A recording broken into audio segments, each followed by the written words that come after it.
If it were shown that the 2-year-old and the fetus were equally human, Right. do you think the law should equally protect both?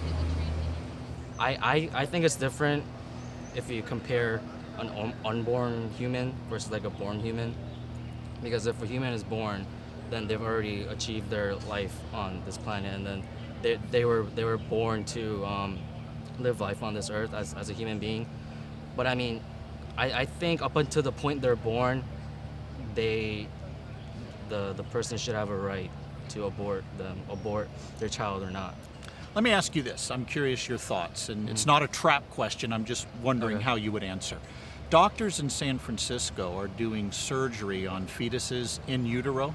They're repairing herniated diaphragms, and what they do is they remove the fetus from the womb partially, repair the herniated diaphragm, then put the fetus back in the womb where it's born normally 12 weeks later.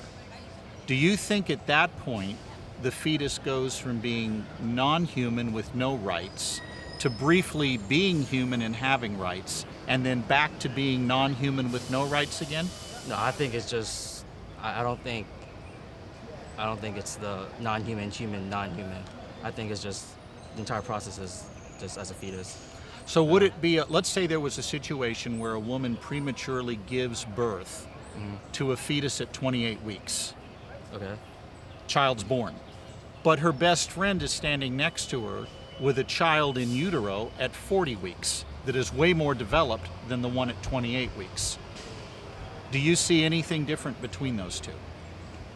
Well, I mean, the in the first case where the child is already born, like I said, I think you only have the right to abort up until the point that baby was born. So that's that. But I mean, like with the other person with the 40 weeks mother, I still think she has the right to abort whenever she wants. And yeah, So, up to her. last question. You think it's the location that's decisive?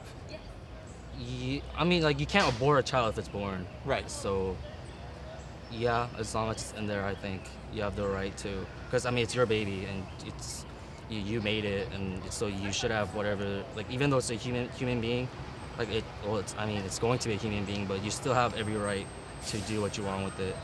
I think. Simply because you created it. Right. So your creating the child gives you the right to end its life. Well, not like murder, but I mean, if you wanted to, yes, you do have the. I think you do. You should have the right to end the child's life if it needs to be. You can kill them, but you can't kill me?